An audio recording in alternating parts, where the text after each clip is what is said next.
Hey guys, and welcome back to Battlefront updates and some more exciting data mining finds. And before I get into this video, I wanted to clarify something because a lot of people are asking me why didn't you cover some leaks before and why are you covering these and so on. So basically the main thing I want to go on is evidence.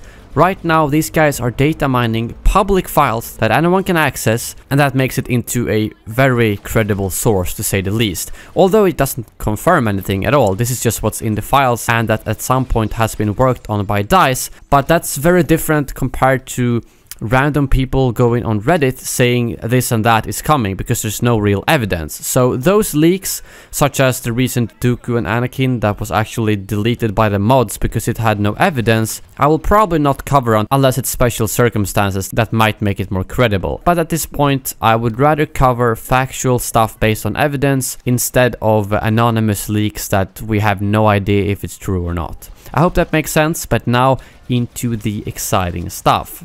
So, as you probably know, we've had a bunch of cosmetic leaks or data mines over the last couple of days. But we now have another one from a guy called Dylan Rocket. He does show a couple of the things we've already seen before, but he goes through pretty much any skins that he said he could find in the actual game right now. So I wanted to bring up those that we haven't seen before, because obviously we have all the clone troopers like Theed, 104th, 212th, but he here also shows different versions of them, such as for Specialist, Heavy. So there's a lot of different looks depending on the classes, factions and so on. So for the Rebel and the Resistance, they are pretty similar cosmetics where they have different faces, but there's also quite a lot of aliens spread out between the different classes and factions, and a lot of them are returning from the previous game, such as the Celestan, Koran, Sabrak, Weequay, Rodian, Duros.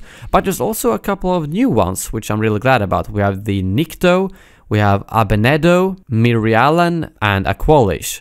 So these are all new races that wasn't in the previous game, so I'm really glad that they're expanding to not only things we had in the previous game, but new stuff. And also that they are different between the officer, the specialist, and so on. So if you see a Aqualish head, you will know that it's for the specialist. And that's actually pretty nice in my opinion. But if we move on, we've also got some hero skins that he has found in the files, such as Lando's Bespin outfit, Rey's Ahch-To outfit, Han Solo on Hoth, and Leia on Hoth. And then of course the ARC Trooper that I talked about earlier for Phase 1 and Phase 2. And he also said that he found Shadow Trooper skins referenced in the files, but only in the campaign. So I don't know if that's going to be in the game or not. And lastly, we actually have another look at Grievous model, and I think you can understand now why they haven't released Grievous yet, because he is probably a freaking pain to animate and he's not really finished, as you can see here. But you can clearly see that it is Grievous, although not in his normal form, so we'll hopefully get him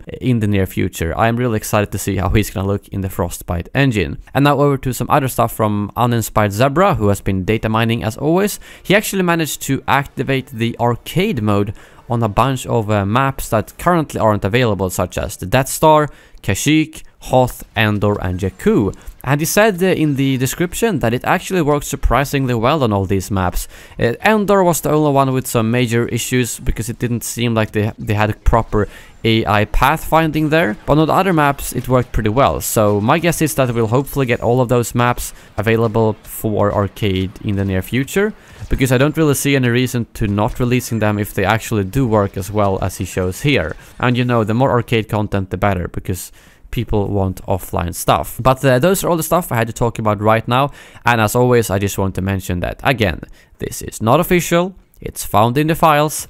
It does not guarantee all of it is coming, because I don't think all of this is approved by Lucasfilm. This is probably something DICE works on and then they send it to approval and so on. So keep that in mind, because I don't want to have another Hero Blast situation. I still don't understand why Hero Blast wasn't released, but you get my point. Not everything found in the files will eventually make its way out, but it does indeed show us some very promising stuff for future cosmetics. Thank you very much for watching, and as always, may the Force be with you.